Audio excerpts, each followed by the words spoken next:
チェンジプリンセスフォ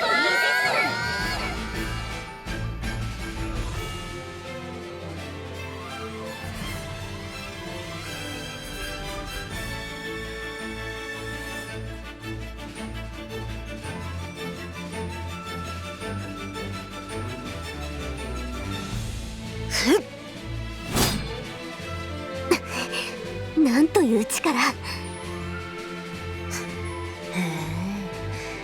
な細い腕で俺の棒切れを受けるとはな。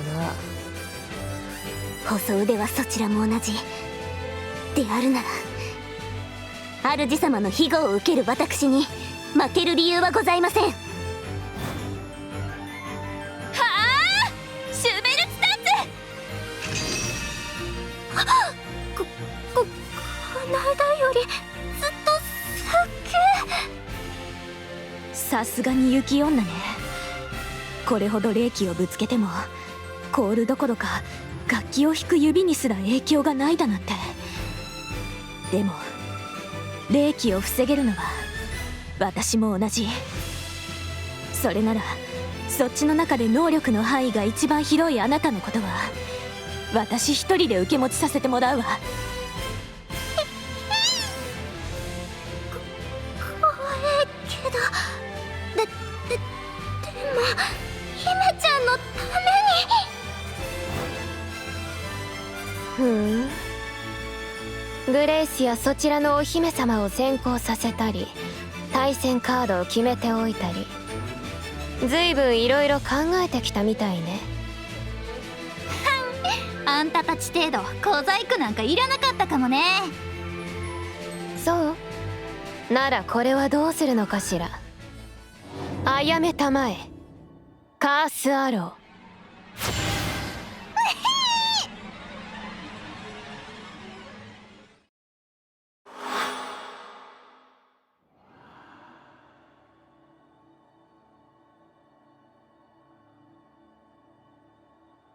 ジオニブルヘル各地の代表を務めるだけあって、世もつへぐいな者たちは誰も彼も結構なお手前です。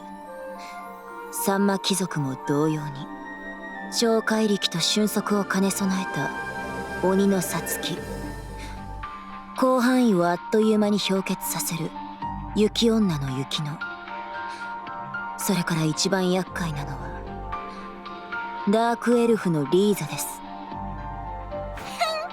あんたと喧嘩して負けたやつでしょ。なら今度は私がボコボコにしてやるっての。頼もしいですキャルシー。でも彼女の矢に気をつけて、かするだけでもヤバいわよですので。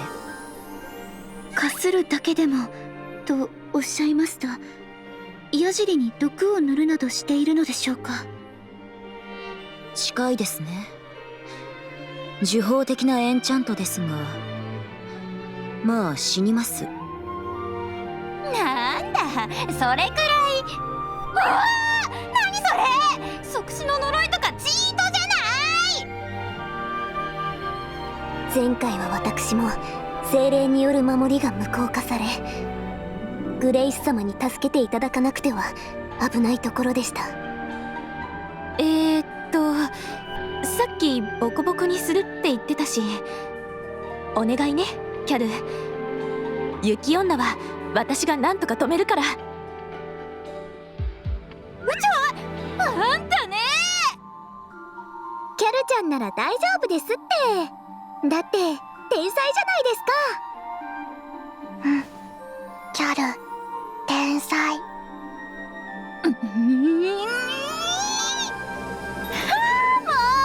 しょうがないわね。ほんとあんたたちと来たら私がいなきゃ何にもできないんだから。うりゃー、ためなしアビスバ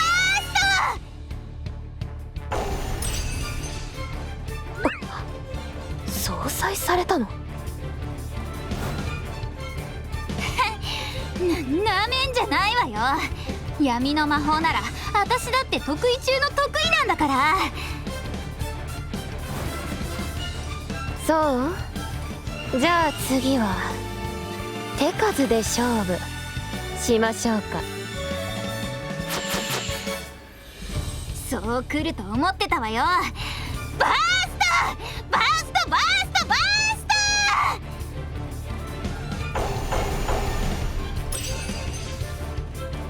もうしんどい。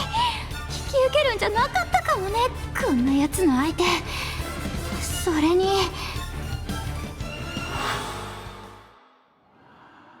皆さんすみません。わがままは承知の上で、フレイヤさんは私に任せてほしいんです。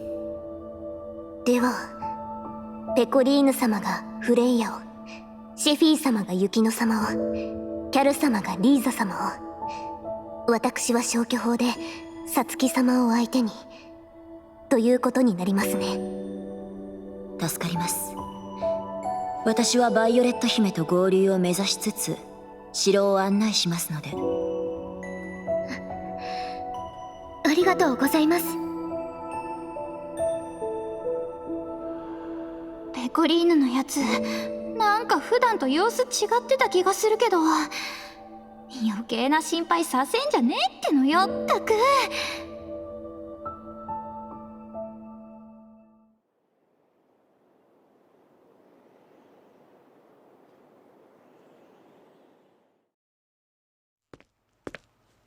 頼もう。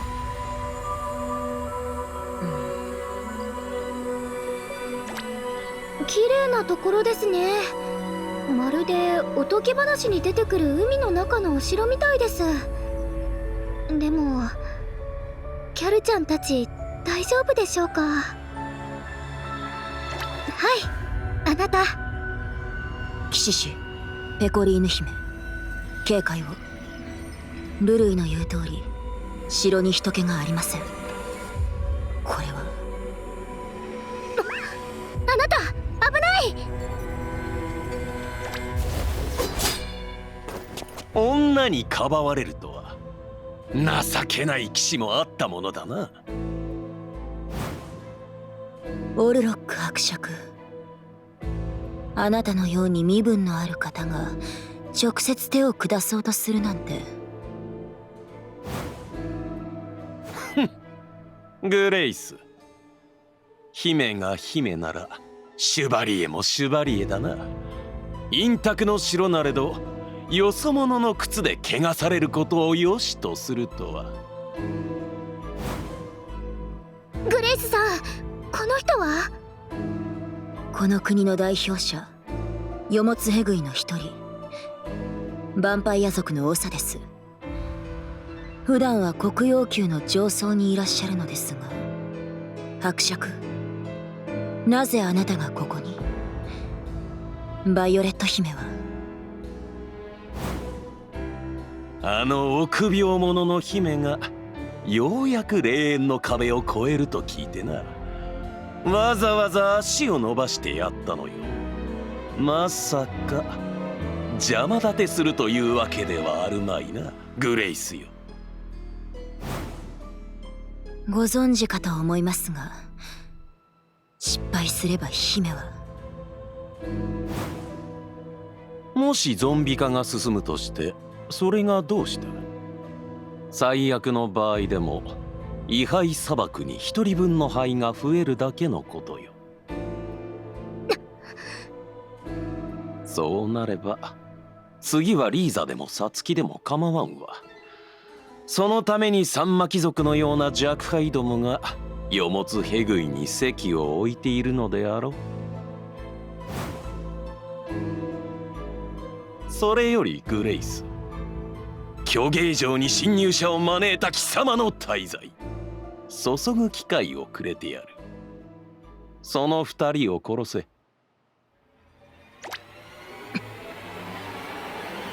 やむを得ません。グレイスさん？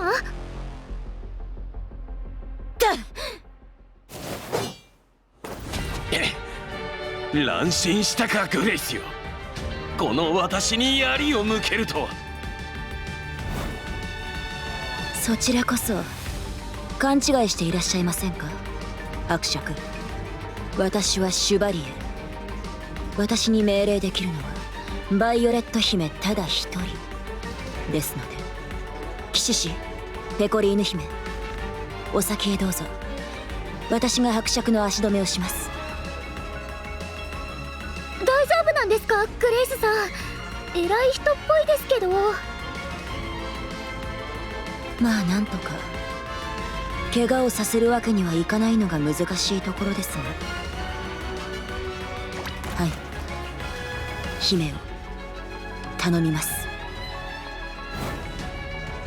シュバリエ風情が、その増長万死に値するぞ。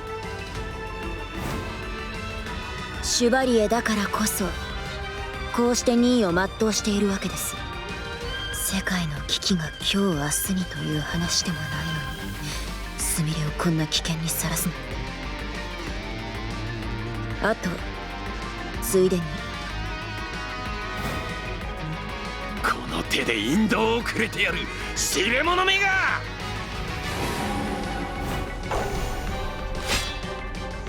私もう死んでますので。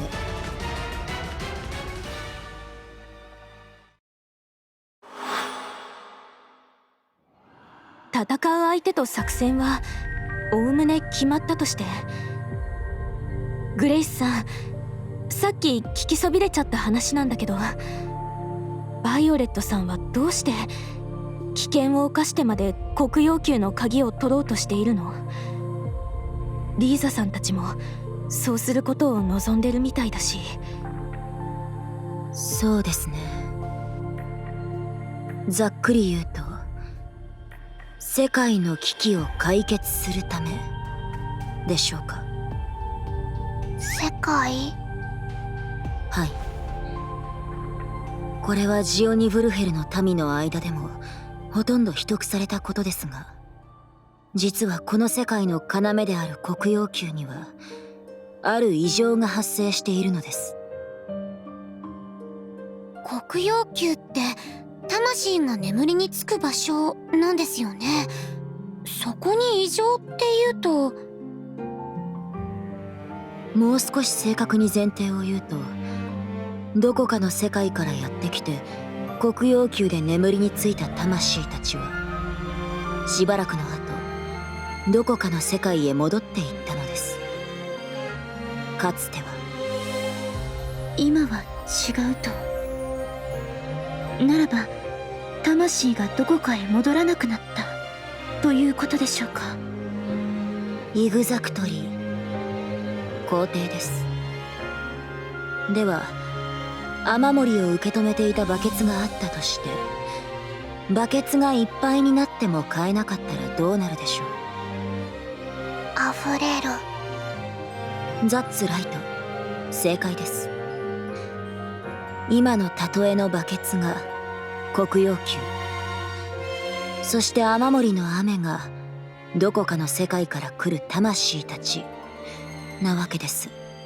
今すぐではないとしても、いずれは黒曜宮がいっぱいになり、魂が溢れ出してしまうかもしれない。いえ、それだけでなく、ジオニ・ブルヘル全体が帰れない魂でいっぱいになるかもしれない。黒曜宮がランドソルにおけるソルの塔のようなものであるなら、世界を管理する場所であるなら、その世界の危機を解決するため、黒曜宮の最深部への道を開く鍵が必要と。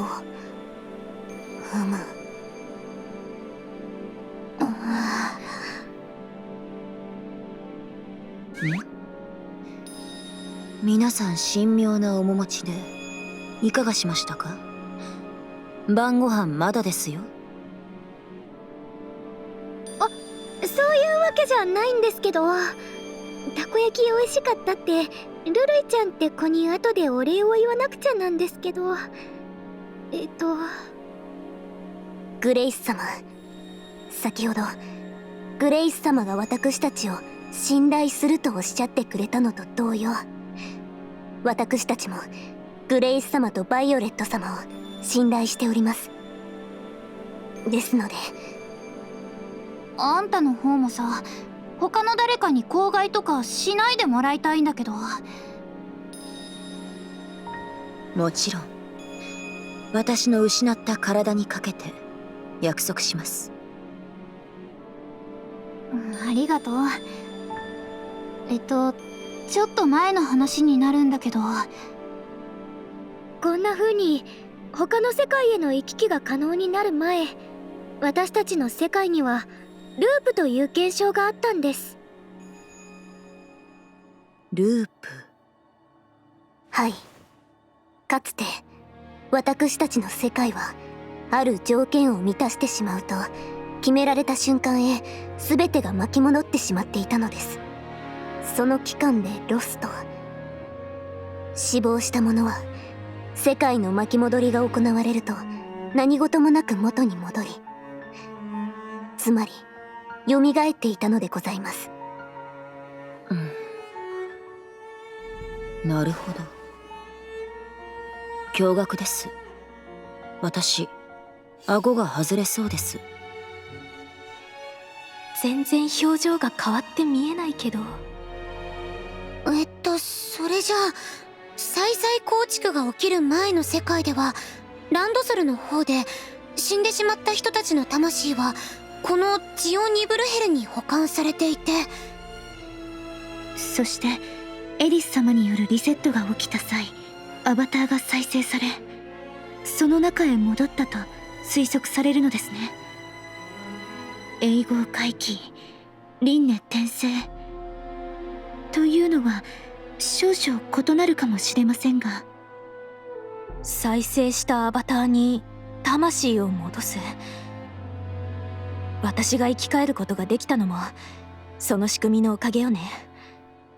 もちろんみんなやラビリスタさんが力を尽くしてくれたからだけど。多分私やリリちゃん、プレシアちゃんはロストしてしまった直後のジオニブルヘルに行く前の魂をエリスさんに利用されてしまったってことですよね。そうですね。今となっては悔やんでも悔やみきれません。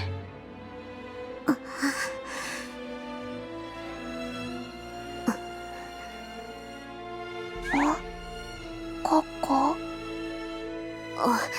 いえ、何でもありません、プレシア様。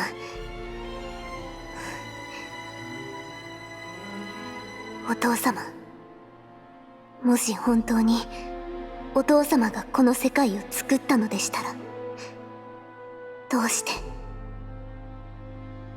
騎士氏、一つ確認させてください。ループなる現象は騎士氏らの世界にとっては正常なものなのですか？はい、そう理解してもらって大丈夫です。グレースさんのおかげで黒曜宮というところに行く必要があるっていうことは分かりました。でもバイオレットさんに危険なことはしてほしくありません。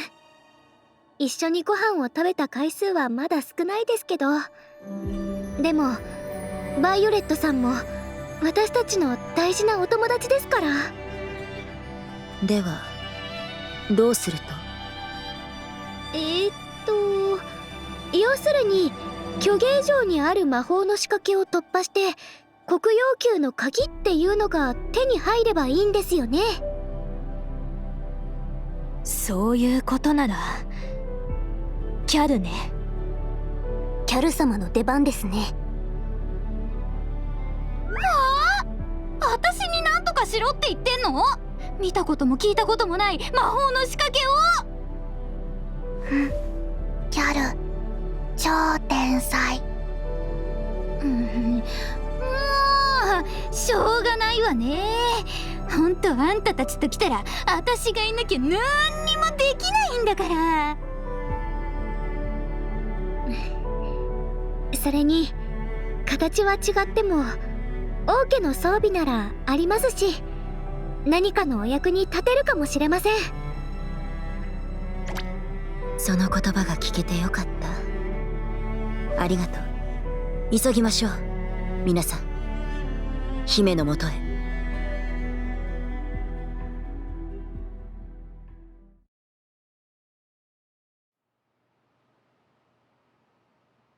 姫、石柱の前の入り口は開けておきました。ええ。ジーヤ、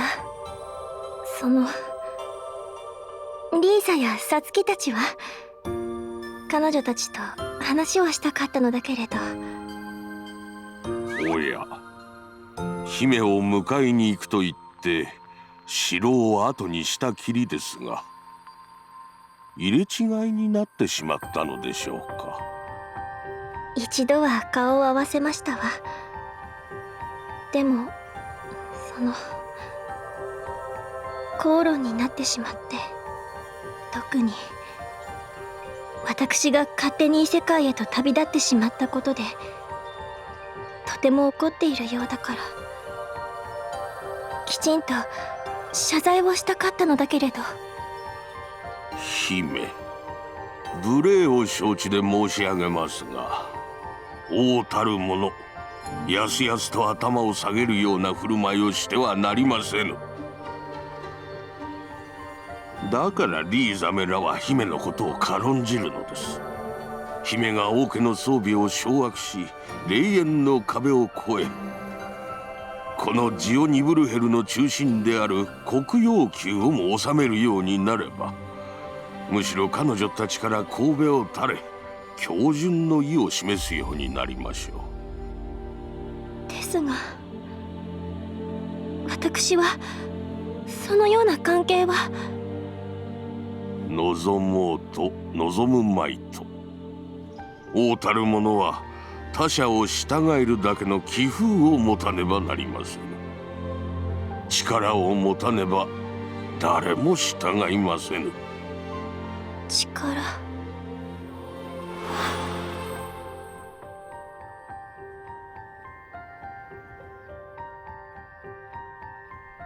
確かにあなたの言う通りかもしれませんわ。ねえ、でなくばいずれ王位を追われ、結果として世にさらなる混乱を招く羽目になるでしょう。さあ姫、民のため、この世界のため、王家の装備を使いこなし、霊園の壁を越えるのです。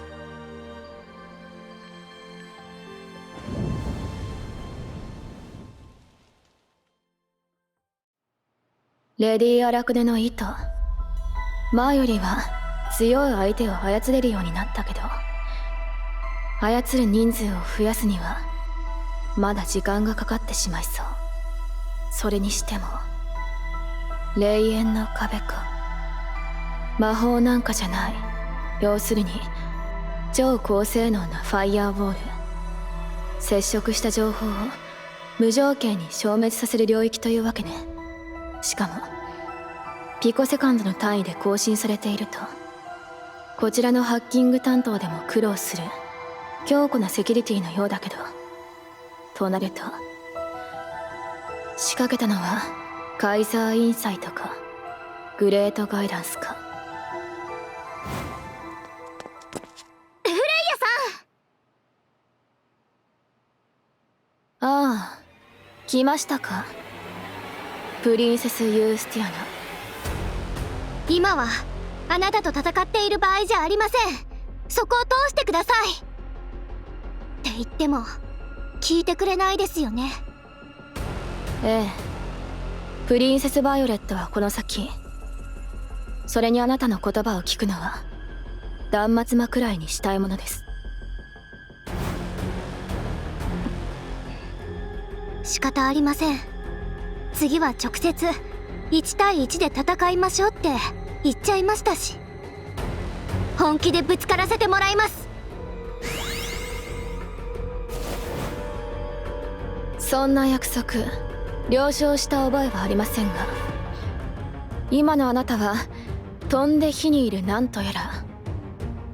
ならば一瞬で消し済みにして差し上げましょう。では力を使わせてもらいましょうか、レディ。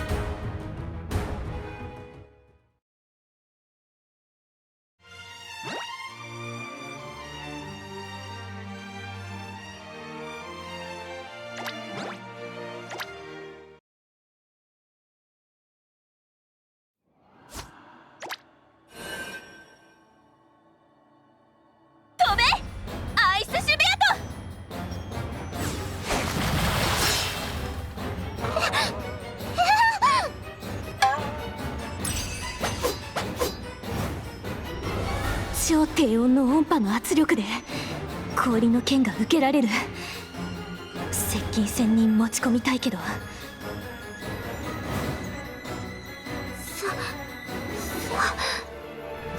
設加藤節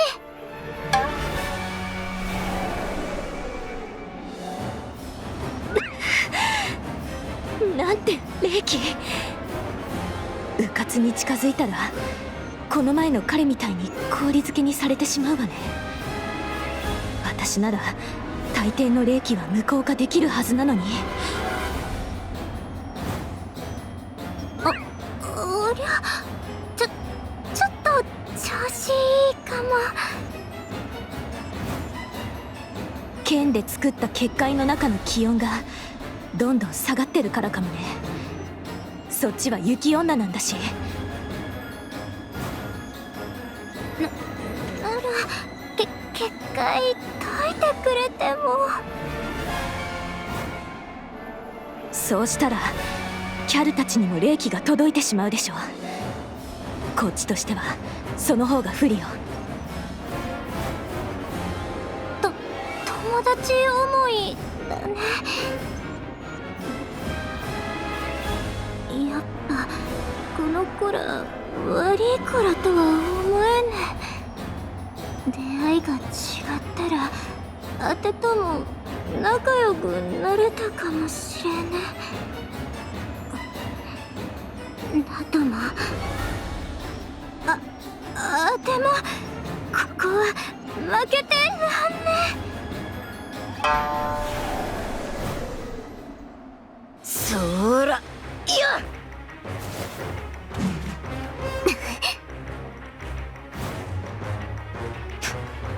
おい、受けに回ってるだけじゃ鬼の首は取れねえぞ。シフィー様が雪女を食い止めてくださっている間にどうにか状況を打破しなくてはなりません。ですが風の精霊よ。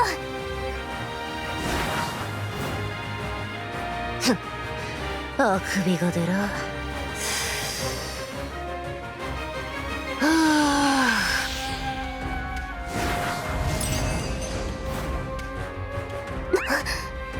吐息だけで精霊に張り合うとは、なんという。なへなチョコ風じゃ友人様のくしゃみにも及ばねえ。もちっと鍛え直してきる。痛み入ります。ですがその前に一つお尋ねいたします。主様やグレイス様からもご説明があったかと思いますが、私たちはバイオレット様の味方でございます。そしてフレイヤは世界の混乱と支配を狙う危険な人物。このジオニブルヘルでもよからぬ策略を企てているに違いありません。バイオレット様もこのままでは危ういかと思われますが。ああ、それだけですか。グレコーとダチだってんなら察しはついてんだろ。俺らはお姫に一皮向けてもらいてえ。てめえらやフレイヤはそのための餌だ。でもって俺とお姫はダチでも奴隷でもねえ。守りをくれてやるのはグレコーの役目だ。人間だろうがゾンビだろうが大抵のやつはきっかけもなしに変われるもんでもねえんだよ。ついでにてめえらの底も拝めりゃ一石二鳥ってもんだ。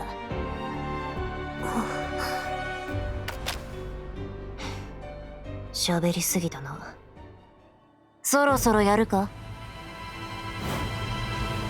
かしこまりました。たとえ及ばずともお見せいたします。今の私の全力を。これまで旅を重ねいくつもの困難を乗り越え、主様との絆はより深まっているはず。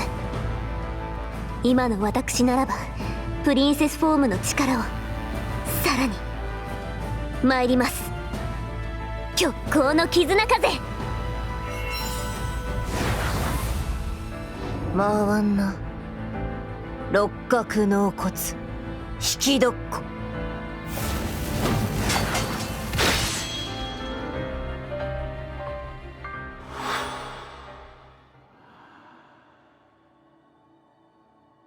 お兄ブリフォ成田市。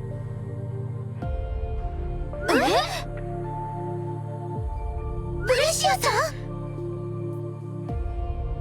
強化ヨロお兄チェンジプリンセスフォーム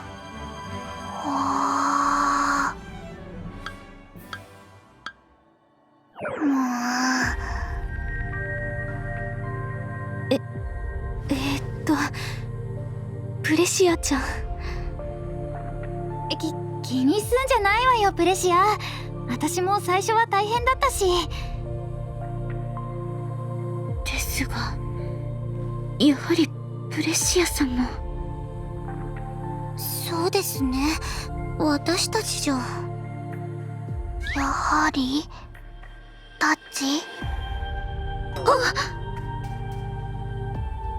もしやリリ様とクリア様もプリンセスフォームへの変身を試したことが。それはですね、そんなことは。お兄さん言っちゃダメですよ。違うのです。アラクネとの戦いの折に拝見したシェフィー様の勇姿がまぶたから離れず、私たちもと思ったまでのことで。そうですよ、魔法少女みたいでいいなとか思ってたわけじゃ。落ち着いて。みんなが強くなりたかったって気持ちは伝わってるから。ですが私ペコリーヌ様、キャル様、シェフィー様、それにトゥインクルウィッシュの皆様以外プリンセスフォームになれる者が増えていないというところは少々気になりますが。確かプリンセスフォームってミネルヴァさんから力を引っ張ってきたんでしたっけ。シェフィーがミネルヴァと融合してたエリスの端末で、最初に空から落ちてきた時こいつとぶつかって、その時に力に目覚めたってのが可能性としちゃ一番だったわよね。そんなきっかけだったんですか。でコロスケのさっきの疑問だけど、変身させられる人数に実は限度があったとかかもね。シェフィーのやつは最初から人数に入ってたとかで。そうなんですか、シェフィーちゃん。どうかしら。自分じゃちょっとわからないわ。でもそれじゃあ私たちはプリフォなれない。残念ではありますが、私たちのような若輩者では叶わぬ願いなのかもしれませんね。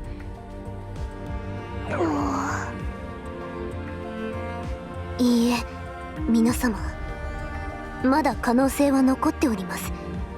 キャル様の仮説が間違っているという可能性が。ちょっとコロスケ言ってくれるじゃない。ならあんたの説を聞かせてもらおうかしら。プリンセスフォームに変身する条件の新しい仮説ってやつを。私のですか。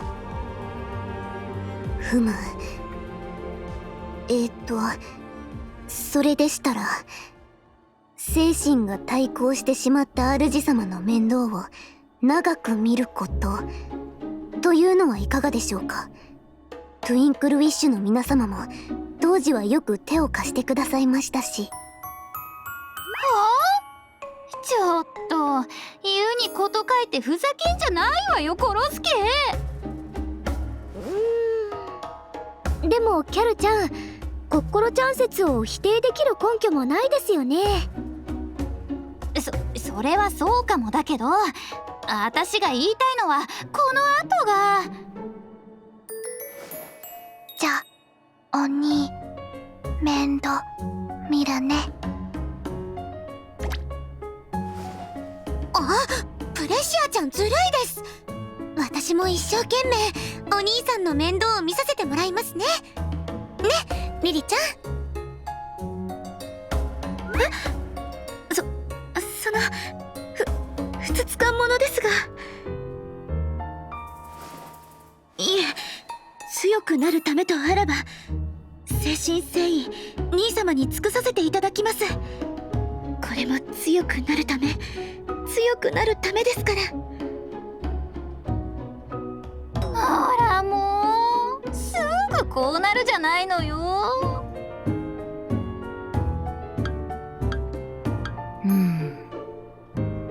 すけこまし。スペクターショット。シャドーバレックーシーハウリング。ド、サンダークラップ、カースアロー。ためなしバースト。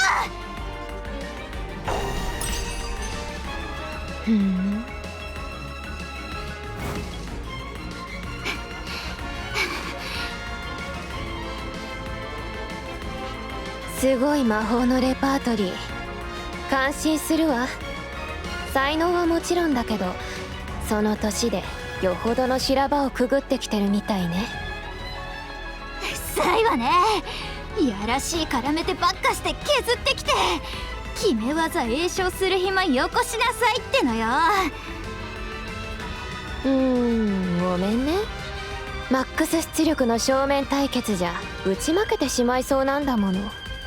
それに私が覚えてる技って力押しのものは少なくてね。クーつか黙って見てりゃ犬から魔力の矢補充してんじゃないわよ。実質2対1じゃない卑怯者が。卑怯だなんて失礼しちゃうわ。この子は私についている霊獣だし、そっちのエルフの子が刺激している精霊と似たようなものよ。呪いの矢を生成する負け。それじゃあ雪乃さんが連れてる小鳥にも何か力が。この頃は鳴き声とっても綺麗でちっちゃくてめんこいんだ。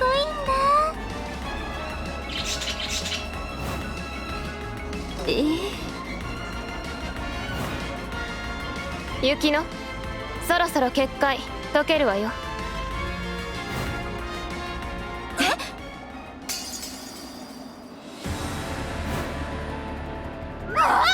こいつやけに矢を連射してたと思ったら、私を狙うふりしてシェフィーの作った結界の剣を狙撃してたのか。この腹黒エルフ。そういうこと。解説どうもね。ありがとうリーザちゃん。もうあれくらい自力でだって突破してもらいたいものだけど、サツキもいつまで遊んでるのかしら。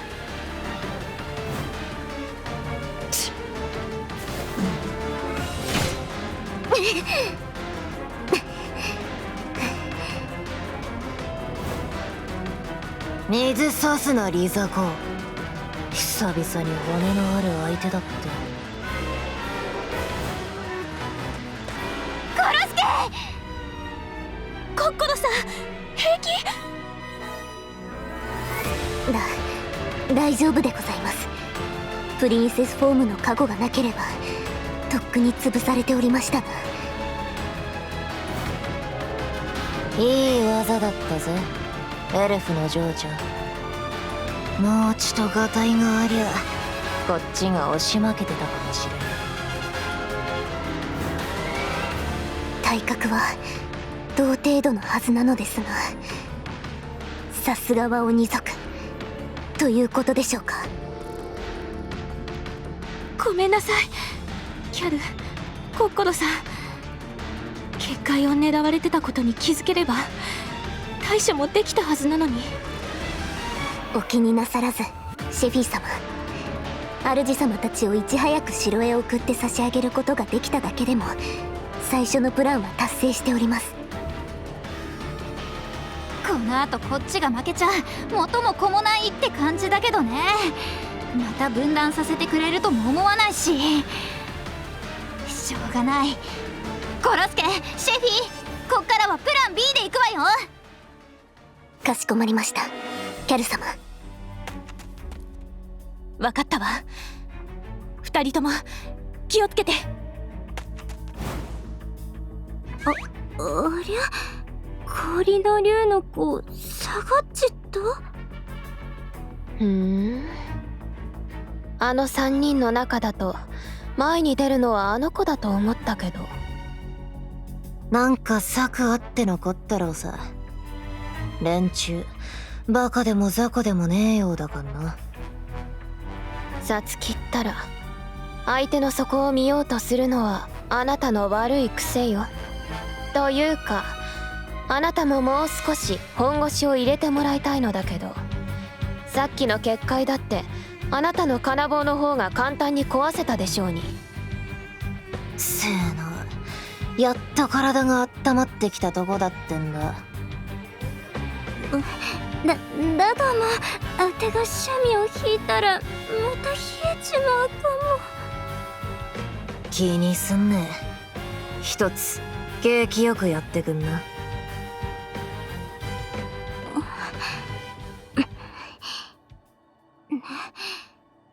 ねはんゆき、勧進帳。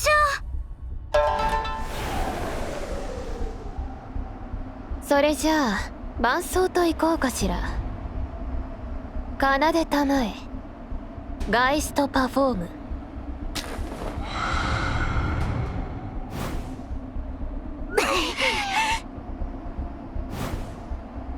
呪いの魔力の猛吹雪。後ろに下がった私まで凍ってしまいそう。コッコロさん、キャル。人の心配すんな。プラン B 厳守参ります、キャル様。守。オッケー、コロスケ。グリムオーロラバースト。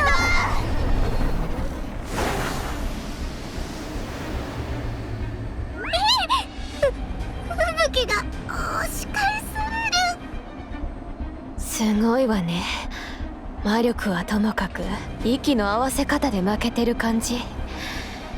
でもさつき、犬じゃねえんだ、いちいち呼ぶの。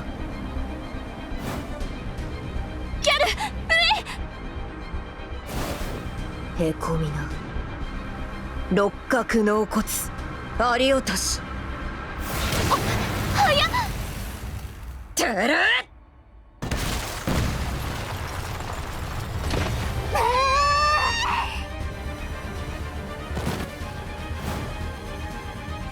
さつきちゃん、すっげえ。まだだわ。エアロヒーリング、サンダースピ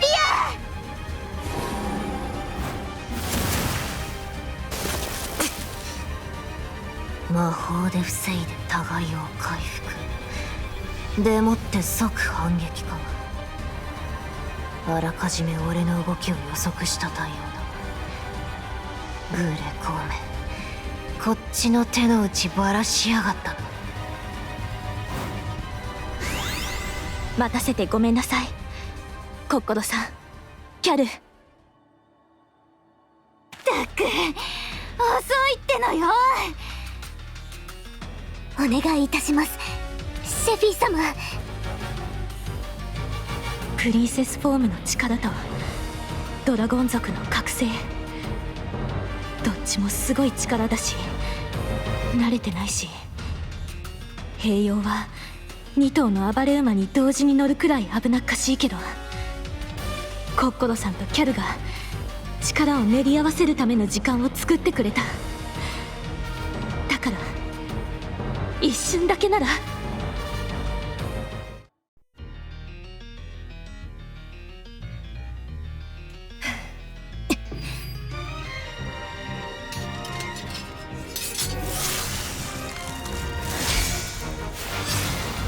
フロスト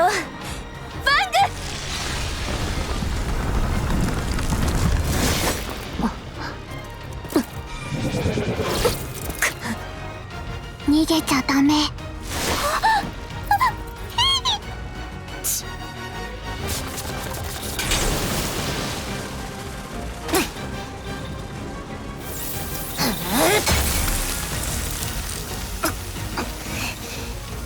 シャラッせーコロスケ。はい。はあヘイル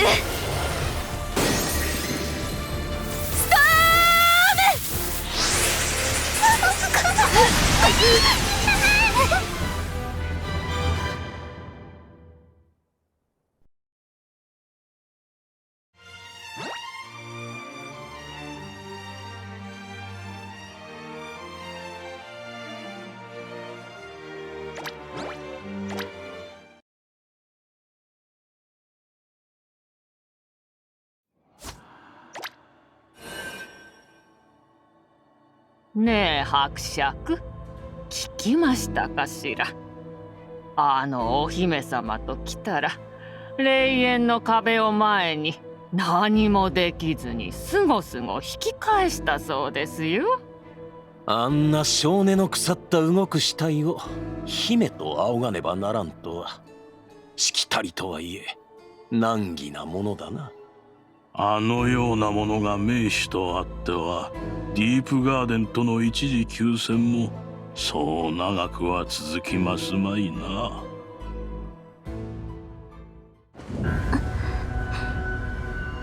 黒曜宮の鍵の守護、触れるすべてを蒸発させる永遠の壁ですが、刹那にも満たないわずかな時間、火星が弱まることがあると聞いております。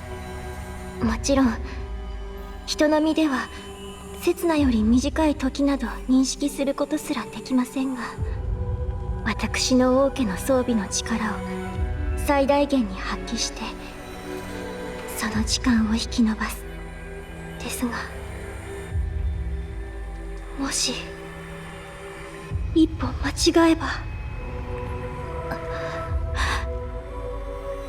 いいえ、ためらうことなど何もないはず。これは私の義務なのだから。民の期待に応えるのはもちろん、黒曜宮の鍵があれば私に親切にしてくださった騎士様や皆様のお役に立つことができる。そう思えば私は目覚めてアケディア。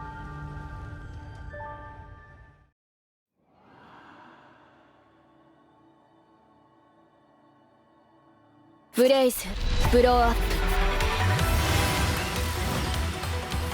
フローズンスラッシ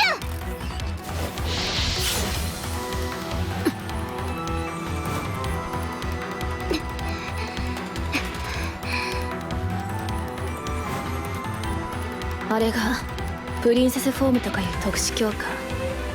速度も威力も予想以上に向上している。本当なら最初の一撃で焼き殺してしまうつもりだったのに。フレイヤさん、前に戦った時よりずっとパワーアップしてるみたいです。本当なら最最初の一撃でやっつけちゃうつもりだったのに。それにさっきからどんどん飛ばしてきてるその黒い炎、見覚えがあります。荒くねさんがネフィーネラさんを焼いたのと同じですよね。ジオゲヘナでフレイヤさんと戦った時は使ってませんでしたけど、もしかして荒くねさんから力を奪ったんですか？本来であればレディにはミネルヴァの代わりとして世界の管理者になっていただく予定だったのですが、あなた方に無様に敗れ去ってしまったために、せめてもの賠償としてその力を頂戴したのですよ。悪くないでしょ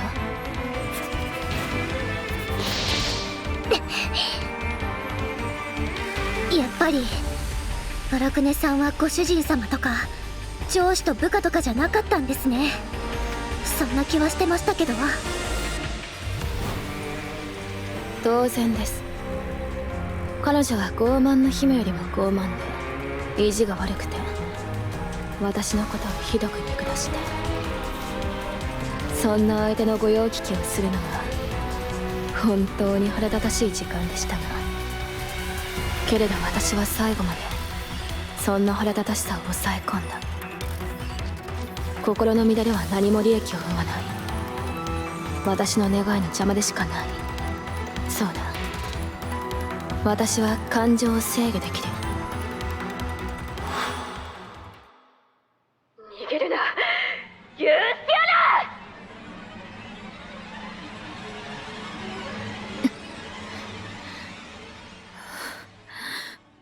アナブローアップ。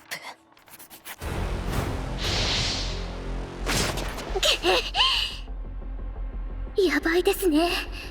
炎だけじゃなくてフレイヤさんの魔力もすっごく強くなってて、下手したら一瞬でやられちゃいそうです。キャルちゃんたちやバイオレットさん、先に行ってもらった彼のことも気になりますし、こんなところで立ち止まってる場合じゃないのに。ああ、なるほど。モサクシ・アキラのプリンセスナイトの姿が見えないと思ったら、彼をバイオレット姫の元へ向かわせていたわけですか。まったくとぼけているようで油断がならないですね。どうしてそれを？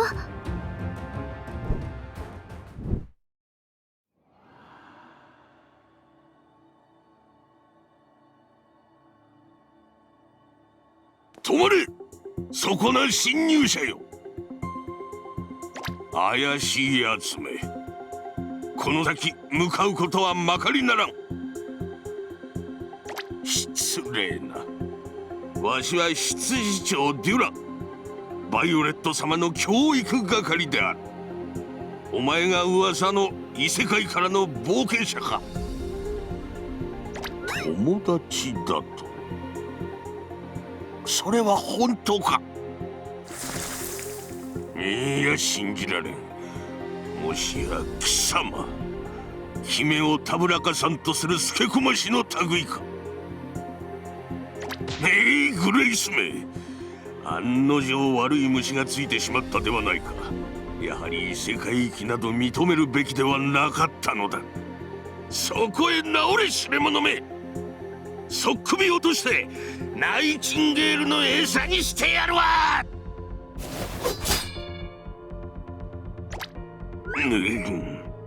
我が剣を受けるとは生意気な。少しは心得があるか。だが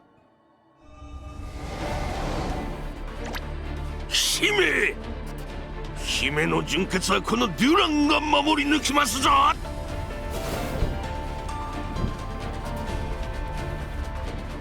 荒くねさんから奪った糸の能力、この城の人まで操っちゃってるんですか？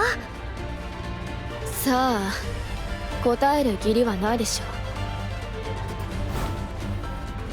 このままじゃあの人がプリンセスフォームだったら糸を切ることはできるはずですけど、でもまずはここを突破しなくちゃ。何かいい手は。夢お気をつけくだしゃんせ。身に収めたわけではない力とは、すなわち諸刃の剣なれ。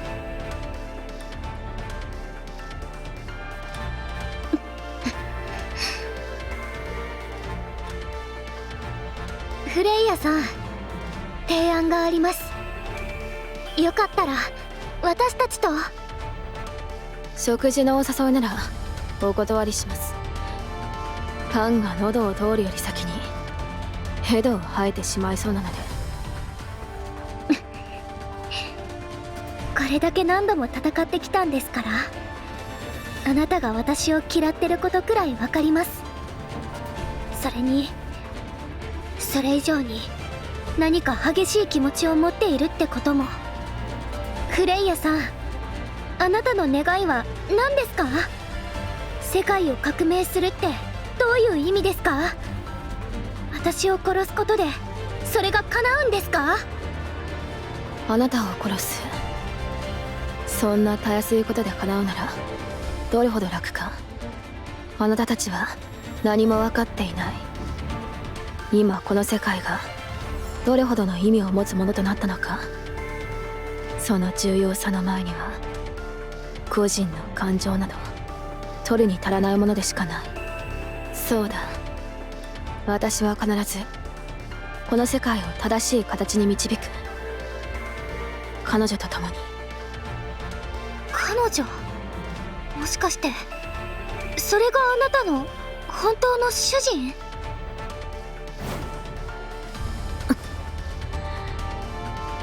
さっきから何かおかしい。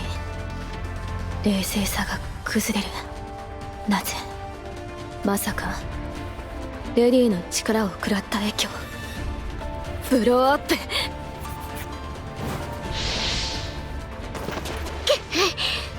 フレイヤさん、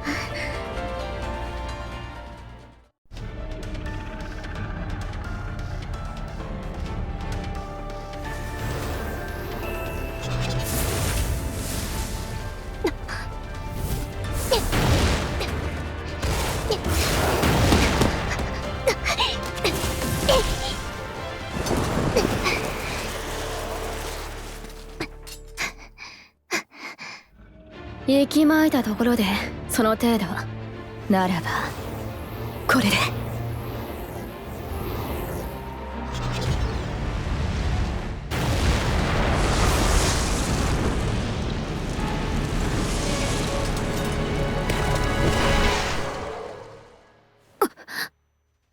もう一度聞きます。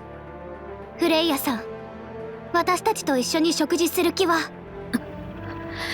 しつこい。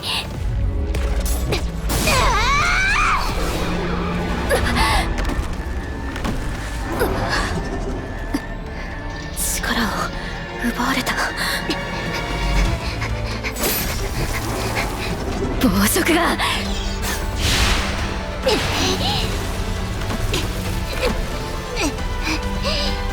お前にだけは負けるものか。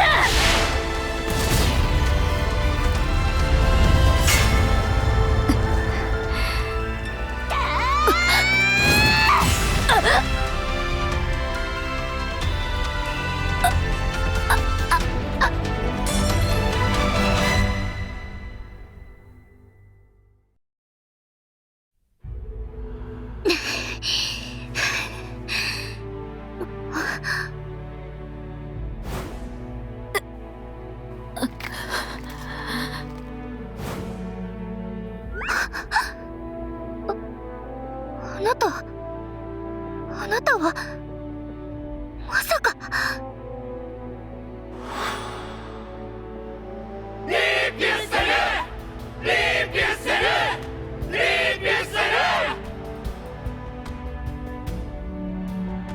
どうしてあなたが？偽装の魔法が解けた。いや、食われたのか。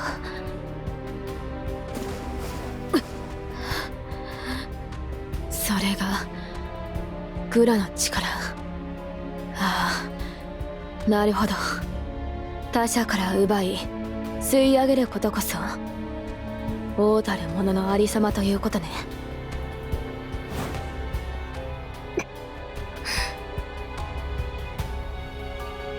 リピセルさん、あっちでアストライア王国を転覆させたあなたがどうしてここに？それにこうして向き合ってみると、あなたのその顔、私の曽祖母ひいおばあちゃんそっくりな気が。写真でしか見たことありませんけど。やはり知らないのか。お前の家が重ねた罪を旧アストライア王国がレジェンド・オブ・アストルムのスポンサーとして提供したものは資金だけではない、そういうことだ。それって一体？さっきも言ったように答えてやる義理はない。どちらにせよ、あなたのことは拘束させてもらいます。答えてくれなくても聞きたいことは山ほどありますし。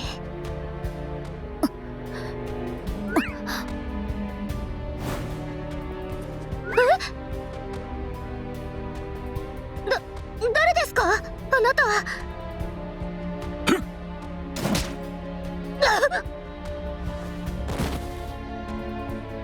悪いな。だがお前たちは油断ができん。大丈夫かフェイスレス？まだプリンセス・ユースティアナは息をしています。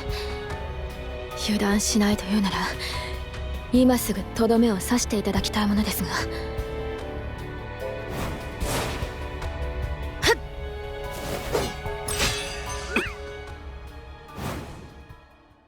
直撃だったのになんて走行。引け、お前に用はない。そうもいかないわ。ペコリーヌ姫の敵だというなら私の敵同然。ならグレイテストスラスト。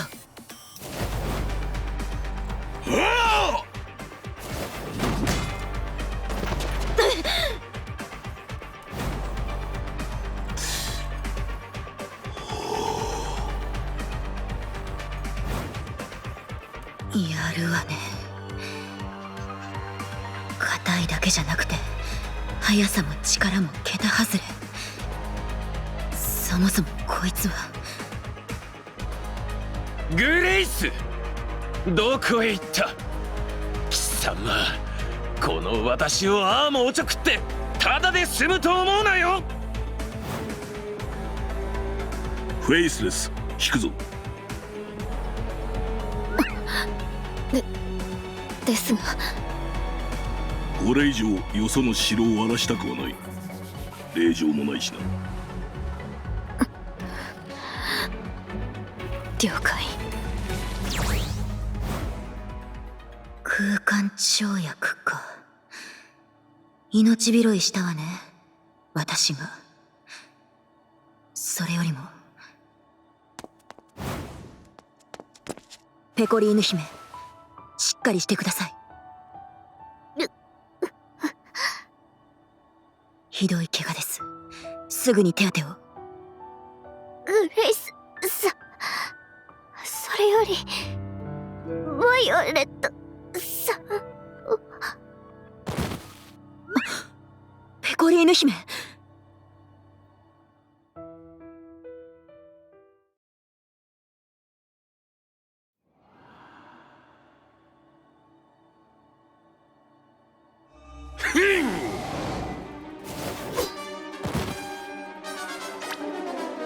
コテコテコテコテ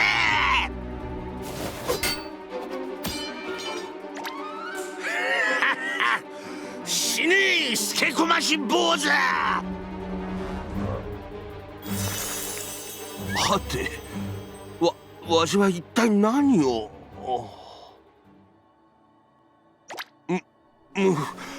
愛すまぬ異界の少年よ。不審者とはいえ調べもせずに切りかかるなどわしらしくないことを。意図？よくわからぬが、そうだ、このようなことをしている場合ではない。姫をお止めしなくては。待ちたまえ。腰が。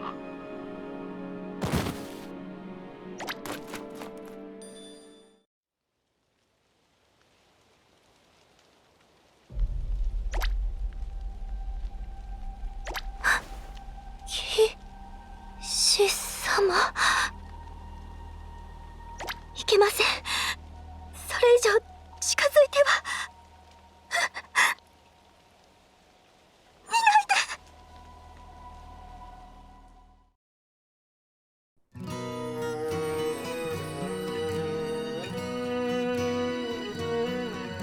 夕焼けがこぼれて火に染まる。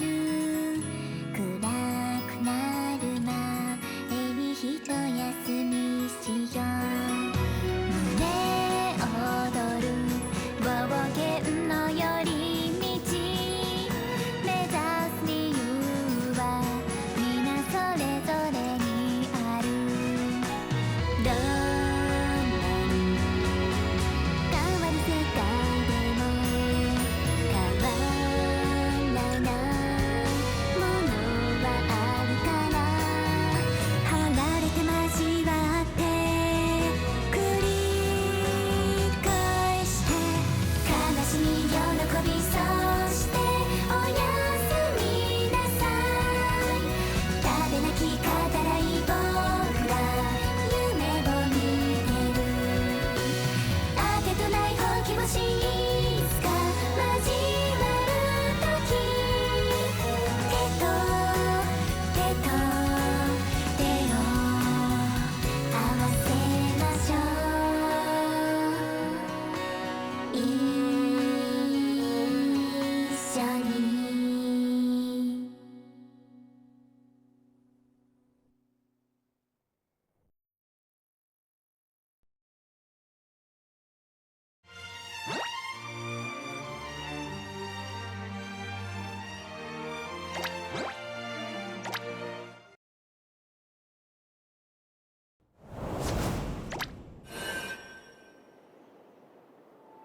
はい、お疲れ様。ってあんたに言ったんじゃねえっての。今回大変だったお姫様たちにお疲れ様っつったのよ。バイオレット、タイダの方の姫様ね。命に別状はないみたいだけど、いやそもそもゾンビだし命とかねえけど、ちょっとかわいそうね。さすがの私も同情するわ。王家の装備の適性があるからってプリンセスなんざに祭り上げられて、うまく使いこなせなかったら貴族どもに陰口叩かれてとかさ。そりゃあ外の空気も吸いたくなるってもんでしょう。でも勝手に異世界まで行っちゃったことで今回ゴタゴタしちゃって、真面目なもんだから自分のせいだって背負い込んで無理しちゃって、挙句最近気になり始めてる男の子に一番見られたくない姿を見られるとか。え？じゃねーっての。ああもうこのクソバカ鈍感主人公。タイダのお姫様の方はあんたが何とかしときなさいよ、次回。でもって暴食のお姫様の方は、私はあんまピンとこないんだけど、暴食ってのはさ、めちゃくちゃ食べるとか見境なく食べるってことよね。食事ってのは要するにあんたたちが生きるエネルギーを得るためのもの。食べなきゃ死ぬ。だからお腹が空くと飢餓感、脳みそから死ぬ前に何か食べろってサインが出るし、たくさん食べた時の満腹感は死から遠ざかった幸せのサイン。でもその脳内物質の見せる幸せに取りつかれるか、あるいは脳の異常で満腹感が得られなくなっちゃって消費エネルギー以上に食べ過ぎちゃう人もいる。それが行き過ぎれば暴食。自分の食料がなくなったら他人から奪ってでも食べる。餓死するわけでもないのに奪うなら、確かにそれは大罪かもね。そうね。ペコリーヌ姫にとって食事はエネルギー補給であると同時に誰かと幸せを分かち合う時間らしいもんね。他人のもんを奪ってでも自分を満たすなんてことは追い詰められたってやりたくないはずよ。でも今回はそうせざるを得なかった。そういう意味じゃグラの適性なかったのかもね、ペコリーヌ姫も。おかげで今彼女は傷ついてる。しばらくは立ち上がることもできないでしょうね。てかキャルもコッコロもかなり大ダメージっぽいし、これじゃ当分はギルド美食殿じゃなくてギルド病院食殿ね。って笑い事じゃねえっての。あんたたちの行く先には国際警察の連中が待ち構えてて、やべえなんてもんじゃねえってのにさ。たくもほんとしょうがないわね、あんた。しょうがないから私が特別に助っ人呼んどいたから。ボス格とも張り合えるダンジョンや塔の攻略にも慣れた連中ね。もちろんあんたとも知り合いてか小指的な、知らんけどせいぜい私に感謝しなさいよ。ってそうじゃなくて、助っ人呼んだのは別にあんたのためなんかじゃないんだから。中立だから私。国際警察放っておくとやべえってだけだから勘違いすんじゃないわよ。いいわね、私のためなんだから頑張んなさいよ。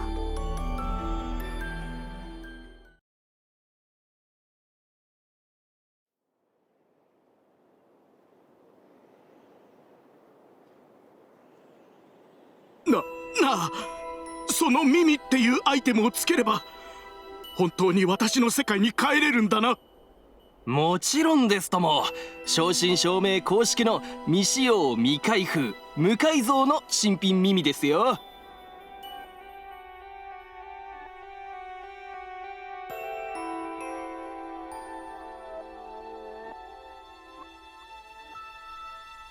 ですが耳を求めるお客様はたくさんおりまして、しかも政府によって回収が進んでいて数に限りがありますので、少々お値段は高くなってしまいますが。構わないとも。土地も通帳とやらもまとめて全財産渡す。私の本当の家族や仲間たちがランドソルで待っているんだ。ありがとうございます。いやー、気前が良くていらっしゃる。まあそれもそうですよね。こちらでの財産などお客様には何の価値もないでしょうし。ああ、全部くれてやる。だから早くその耳を私に。やめておけ。そんなもんつけたって今はダイブなんざできないぞ。ログインサーバーは閉鎖させてもらってるからな。あんたは警察だ。お前たち違法デバイス取引の現行犯で逮捕する。そんな。抵抗はしてくれるなよ。怪我明けで加減ができるかわからんかな。ロランド捜査官、ご協力感謝します。連絡通り彼らはこちらで護送させてもらいますので。お願いします。自分はたまたま出くわしただけなんで助かります。ミミか、こんなもんが出回ったせいで世の中おかしくなっちまって。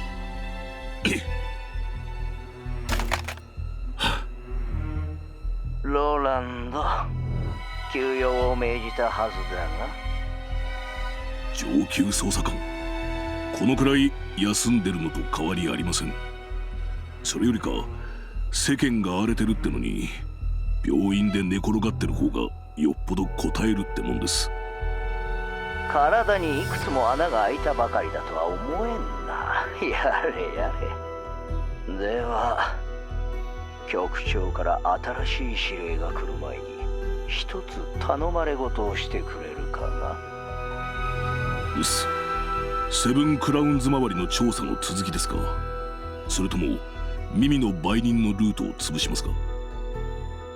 いや、頼みたいのはウィズミーワールドの日本限定ミッシーちゃん人形の入手だ。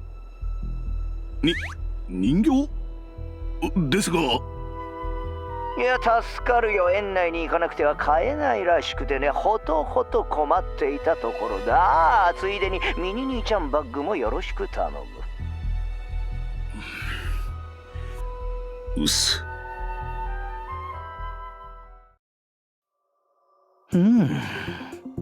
ワーカーホリックにも困ったものだ。ずいぶん部下思いですね。意外と言ってはなんですが。いやいや、彼は大事な駒だからね。いざという時に働けないとなったら困る。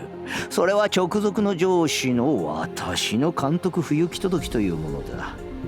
ああ、もちろん限定ミッシーちゃん人形が見逃せないのも事実だよ。無事に買ってこれるといいのだが。さて、車崎新任捜査官、彼女への面会希望だったね。許可しよう。強化アクリル板越しの上に録音されるとはいえ、騎士と姫の仰せを邪魔しては馬に蹴られてしまうからね。仰せではありませんが、感謝します。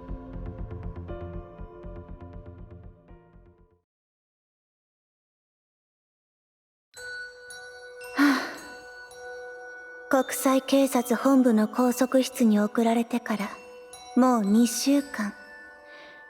食事は欠かさず提供してくるあたり、生かしておくつもりはあるようですが、いえ、本の一冊も読ませてくれないとは退屈で殺すつもりなのかもしれません。司法取引が効いて呆れますね。輪がある。内清ねねかさん、その差し入れです。月刊アストルムバックナンバーですが、規定により新しい観光物は持ち込めないそうで、こんな場所でご不便をおかけして本当に申し訳ない。待遇改善を要請してはいるのですが。誰かと思えば、我が主のためだの、忠義を尽くすだの、口癖のように言っておきながら、こちらに戻った途端、国際警察に寝返った犬ではありませんか。まあ、そもそもあなたは公安から差し向けられた監視役。寝返ったというよりは、元の鞘に収まったという方が適切ですが。それで車崎捜査官、今日は一体何の用事ですか。捜査にかこつけてボディチェックでもしに来たのですか。騎士の仮面を外した途端にハレンチなものですね。違います。私はただあなたに謝りたかった。懲役の明けた後、セブンクラウンズは指名手配されている。あなたが司法取引に応じなければ、私はあなたを捕らえるためのおとりに使われていただろう。この身があなたを釣る餌になるなど思い上がりに過ぎないのだろうが、もしあなたをこの手で捕らえるよう命じられていたら、私は。まったく思い上がりも甚だしいですよ。あなた個人には私を捕らえるほどの能力などありません。私が取引に応じたのは、世界規模の組織から単身逃げ回るよりはいっそ懐に飛び込んだ方がまだ安全なためです。ウォーロックの側もこちらが外部に残した情報をちらつかせている限り、そう簡単には処刑できないはずですしね。ですが窮屈さはともかく、こうも退屈だと頭の中でいらぬ想像をしてしまいます。現実の私にも頼りになる騎士がいたのなら、単身で逃げる算段をしなくてよかったのなら、もう少し違った選択肢もあったのではないかと。それは。つまらないことを言いました。一人二人の味方がいたとして結果は同じ。逃走中のユースティアナ姫もとっくに捕まった頃でしょう。いえ、彼女たちは。元護衛大将とはいえ、捜査情報を漏らすのは感心しないな、車崎捜査官。それくらいは公安でも常識だったはずだ。八戸上局長、申し訳ありません。気を引き締めたまえ。そして写しみネネカ城、レディーにふさわしいとは言えぬ扱い、重ねてお詫びする。こちらとしても心苦しい限りだ。心にもないことを言うのはやめてほしいものですね。こちらは取引に応じ情報を提供したというのに、非人道的にも程があります。確かに。頂戴した情報で旧ウィズダムの開発室や長老の研究所は抑えられた。しかし他のセブンクラウンズを捕らえるには至っていない。千里マナについては仕掛ける直前カウンターハックを受ける始末だ。おかげで本部の半数近くの機器を処分しなくてはならなくなったよ。自前のホワイトハッカーだけでマナに対処できたというなら、それはそれで大したものだと言いたいところですが、即座に私に救援を求めれば被害は10分の1で済んだでしょうに。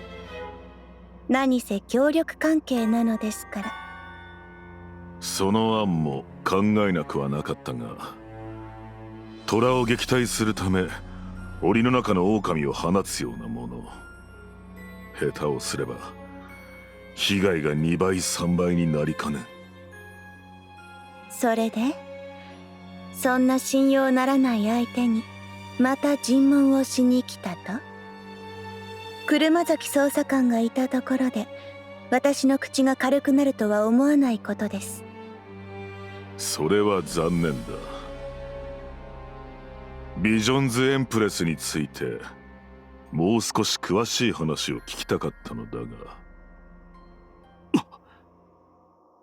ああ、君には聞いていなかったな、車崎捜査官。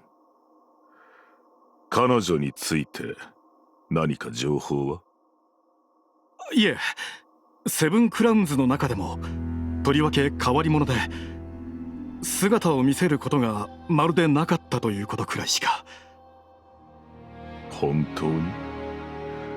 他には何も知らないと？レジェンド・オブ・アストロムの開発にあたって、セブンクラウンズは各自の得意分野を持ち寄り一つのゲームを作り上げたと聞きます。例えば我が写しみねねかさんは魔物やプレイヤーのアバターの外観にまつわる一通りを、モサクジアキラは建物やフィールドのオブジェクトの生成など、クリスティーナ・モーガンは戦闘周りのプランニングや外部へのプロモーションを、ラジクマール・ラジニカーントは転送システムや通信周り、魔物のリポップといった具合に。ではビジョンズエンプレスの得意分野は？伝聞では主に開発環境やテストサーバーの基盤構築に関わっていたそうです。得意かどうかまでは分かりませんが。つまりレジーナ・ゲッシュなどの華々しい活躍を支える裏方といったところか。メタモル・レグナント。車崎捜査官の認識に間違いはありませんよ。それに彼女は架空世界を自動生成するツールの作成や扱いに大変優れていました。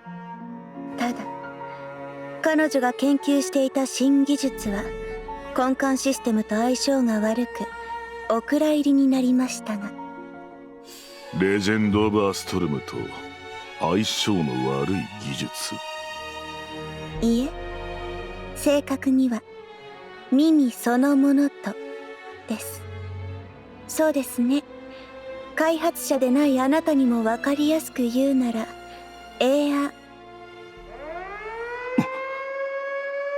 あ、緊急ですまない局長、バッドニュースだ。現実認識レベル2以下の元プレイヤーたちに異常が発生している。待て、グルーヌイ。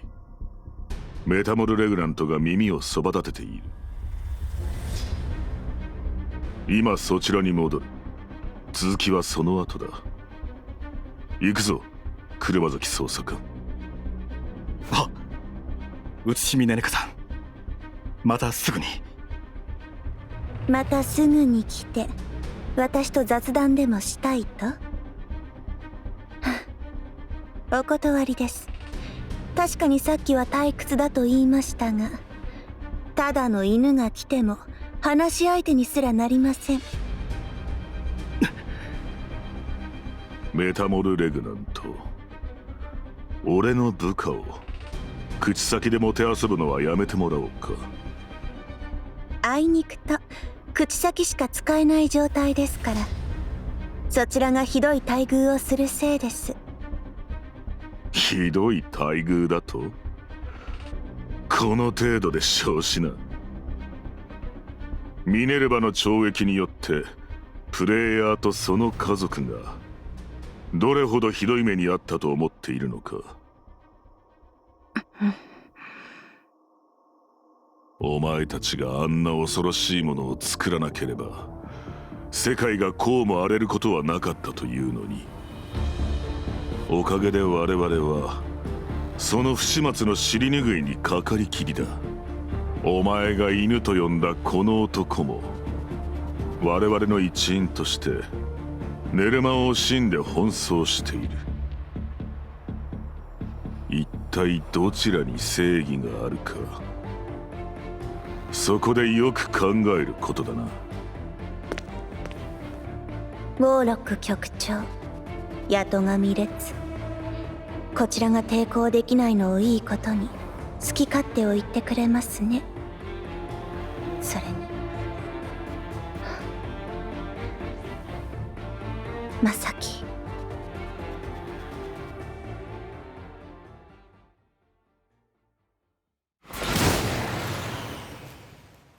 さあ、主様、ペコリーヌ様、お食事の準備ができました。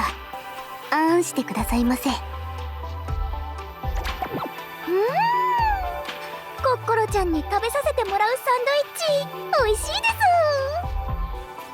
す。ちょっと、なんで海の上を時速300キロでぶっ飛びながら11歳にお世話されて飯食ってんのよ。おかしいでしょうがこの状況。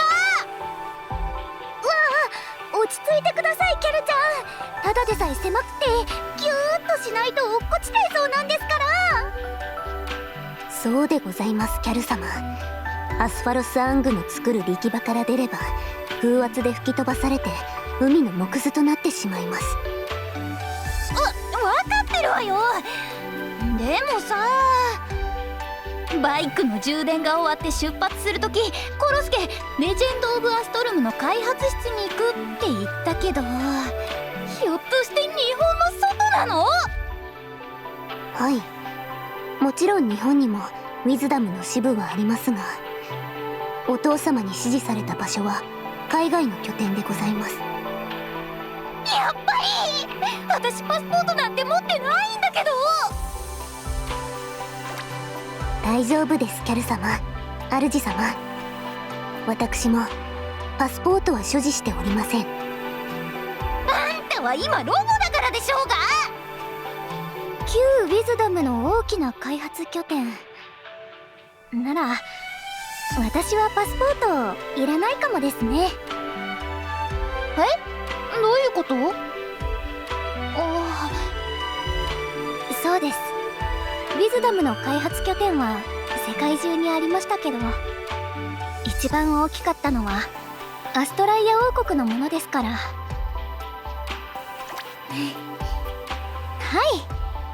い、日本だって追われる身なのは一緒ですし、それならみんなといた方が。コロスケ？コッコロちゃん、どうかしたんですか？はい、擬態の機能を生かしてネット上の情報を収集していたのですが、始まってしまったようです。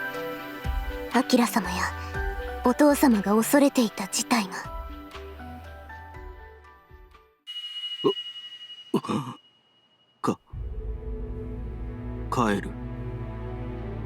帰るんだ。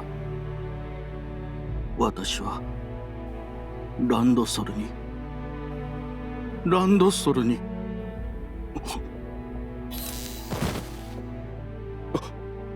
おい、あんたどうした？いきなり気絶してる？くそ、なんだよ数学テストって。俺はナイトメアの隊員として王宮を守るのが仕事だってのに。はあ、だよな。俺だって依頼をたくさんこなして自分のギルドをもっともっと大きくしたいのに。ランドソルに帰りたい。ちょっとそこの男子たち、テスト中におしゃべりしてんじゃないっての。ってちょっと寝たふりなんてやめなさいよ。マ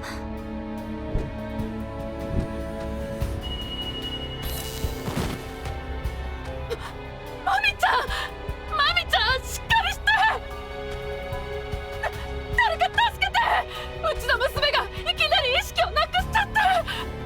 どうしてやっと懲役から帰ってきてくれたのに。離れろ。園内にタクシーが突っ込んでくるぞ。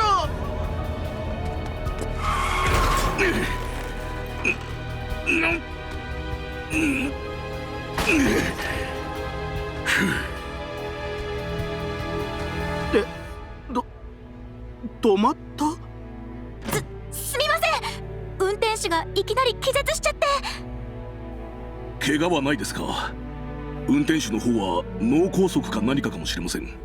動かさず救急車を呼んでください。いやいや、あなたの方こそ大丈夫ですか？タクシーにひかれたっていうか受け止めてましたけど。鍛えてるんで。それよりさっき遊園地の中の方でも何人か原因不明の意識不明者が出てたらしいが、偶然なのか？ロランド捜査官、残念ながらミッシーちゃん人形どころではなくなってしまった。すぐにこちらに戻りたまえ。グルーヌイ上級捜査官、一体何が起きてるってんです？簡潔に言うと、懲役の機関車のうちまだ認識の修正が解けていない者が次々と意識を失っている。世界各地で同時多発的に、まるでダイブしたかのように。しかも耳をつけていないのにだ。なんですって。耳なしでどうして？まだ分析中だが、おそらく最後のセブンクラウンズ、ビジョンズエンプレスの仕業と見るしかあるまいな。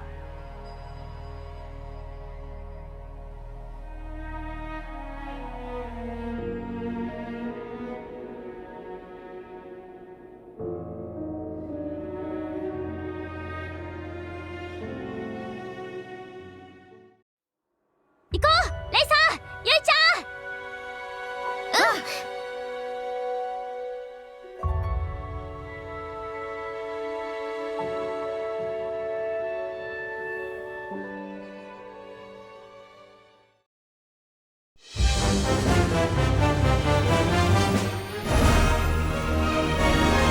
黒曜宮、それは魂が流れ着く場所。ソルの塔に似た世界の要ならば、我々が踏破する。次回プリンセスコネクトリダイブ第3部12章、闇の底の死闘。もう一度君とつながる物語。この剣を君たちのために。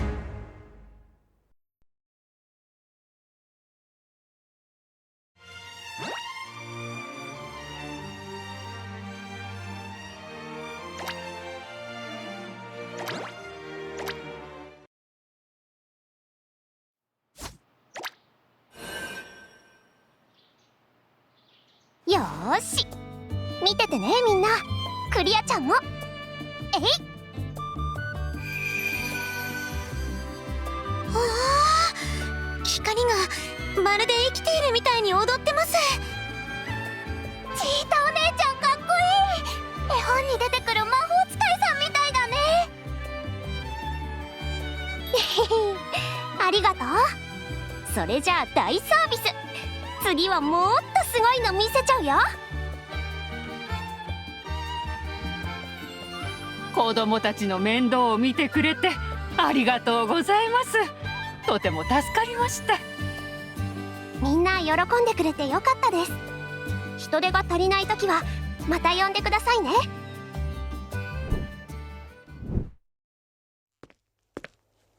ふう、子守のお仕事これで完了ですね。ジータさん、私からもお礼を言わせてください。いいよそんな。これくらいお安いご用だもん。それに子供たちが私の力で喜んでくれたら嬉しいし。それでクリアちゃんの用事の方はどう？そっちはまだ。でもヒントがつかめそうな気がします。ならよかった。この調子でどんどんお仕事頑張ろう。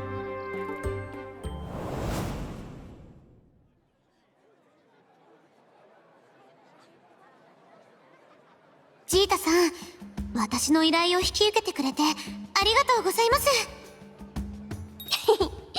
私に任せて。依頼内容は向いているお仕事を探すお手伝いをしてほしいだったよね。はい、もうちょっと言うと、冒険者として成長するために何か自分と合う職業、ジョブを探したくて、そのためにまだ未経験の依頼に挑戦しようと思うんですけど、でもまだ教会の依頼をこなしたことがあまりないんです。それなのに闇雲に依頼を引き受けたら、かえって皆さんに迷惑をかけちゃいそうで。ならこういうのはどうかな。実は私、今はこの町でいろいろ依頼を受けてあちこちでお仕事をやってるんだ。だからクリアちゃんには私のお仕事についてきてお手伝いをしてもらうとか。そしたらクリアちゃんもいろんな経験を積めると思うよ。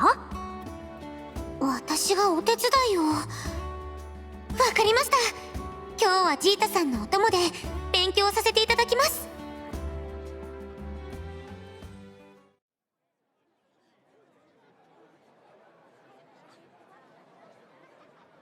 配達お疲れ様。いや、出前を始めたはいいけど手が足りなくてね。手伝ってくれてありがとう。いえいえ、こちらこそ。困った時は助け合いが大事ですからね。聖女ちゃんもまた顔出してくれたら嬉しいな。お客さんもみんな喜ぶからさ。そうですね。都合がついたらまたお伺いさせていただきます。ほら、腕の振りが大雑把になってます。それじゃああっさり隙を突かれちゃいますよ。こんな風に。しまった。もう一本お願いします。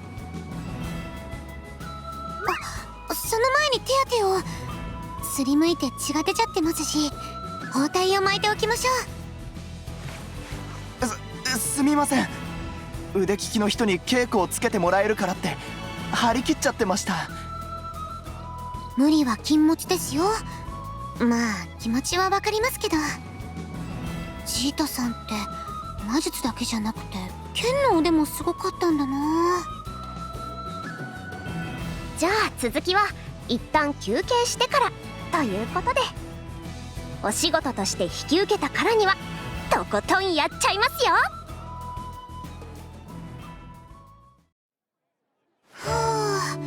本当にいろんなお仕事をこなしましたね。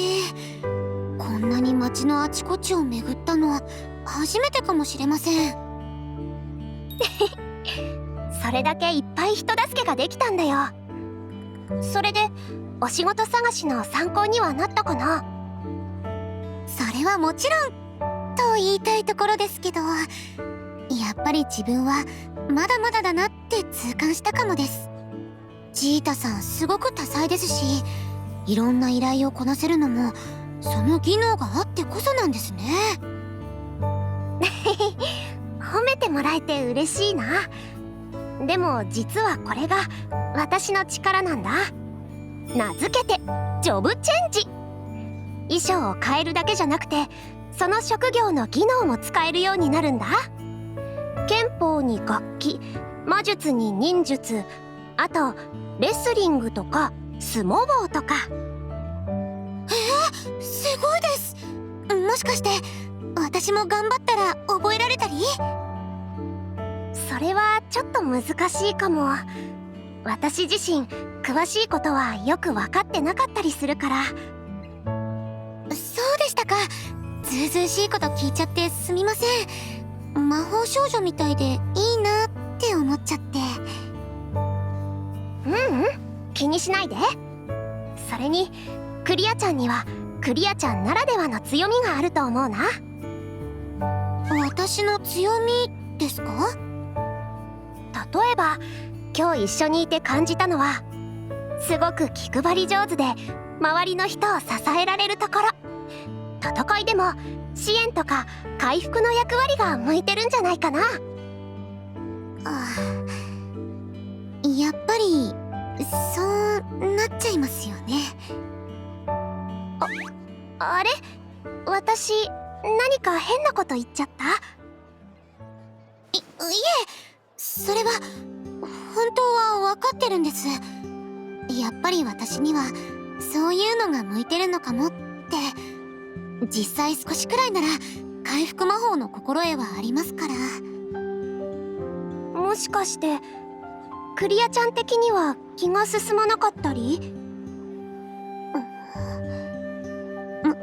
昔私この力のせいで大切な友達を傷つけてしまったことがあって。そんな生優しいものじゃないです。ずっと治らないような心の傷を負わせて人生を変えるくらいのことをしてしまって。みんな優しいから私を責めたりはしないんですけど、私はそのことを今もちゃんと謝れていなくて。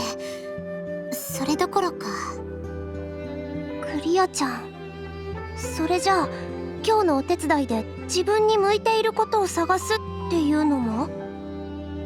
はい、もしかしたら逃げてるだけなのかもしれないですけど、ダメだな私。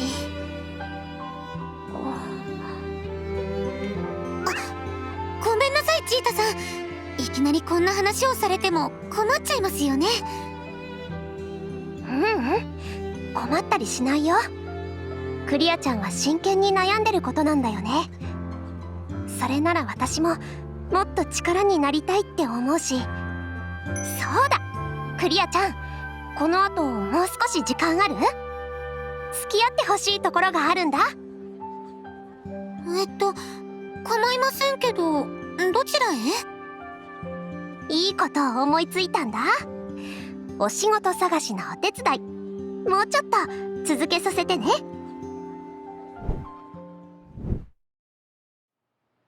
ここって衣装屋さんですか？普通の服だけじゃなくて舞台で着るような衣装もあるみたいですけど。そう、私もよくお世話になってるお店。でも今日はクリアちゃんにいろいろ試着してもらいます。それで自分に合った戦いのスタイルを見つけちゃおう。でも私にはジータさんみたいなジョブチェンジの力は。いいのいいの、まずは形から入ってみるのだって立派な修行だよ。ほら、試着室入って。私がおすすめを選んであげるね。これも修行。わかりました。頑張ってみます。まずはこの衣装。猫耳と尻尾がついた黒猫モチーフの魔法使いさん。かわいい。でもこれちゃんと似合ってるでしょうか？ぴったりだよ。ほら、手を上げてにゃんこのポーズ。こんな感じですか？クリアだにゃ。いいよいいよ、クリアちゃんかわいい。お次はこれ、太鼓を演奏する人の衣装。東国のお祭りではこういう服を着るらしいよ。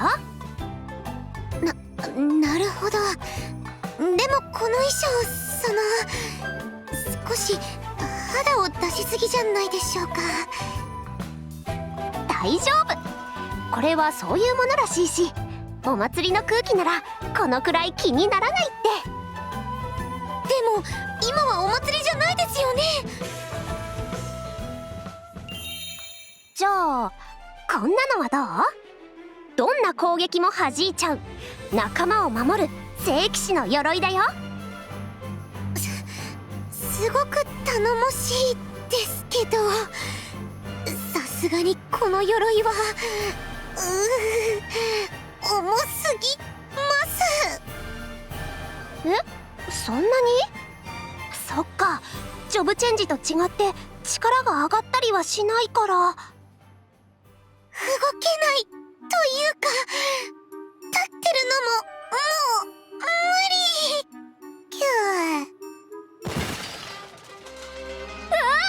クリアちゃんしっかり。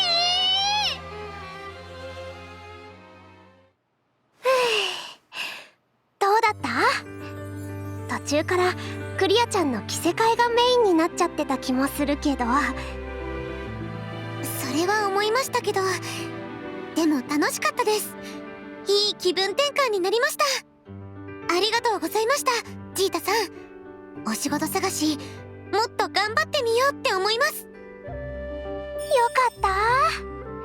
じゃあ次は衣装を着てお仕事してみよっか。また新しい発見があるかも。どれにする？レスラーとか？衣装でお仕事ってあまり際どくない服でお願いします。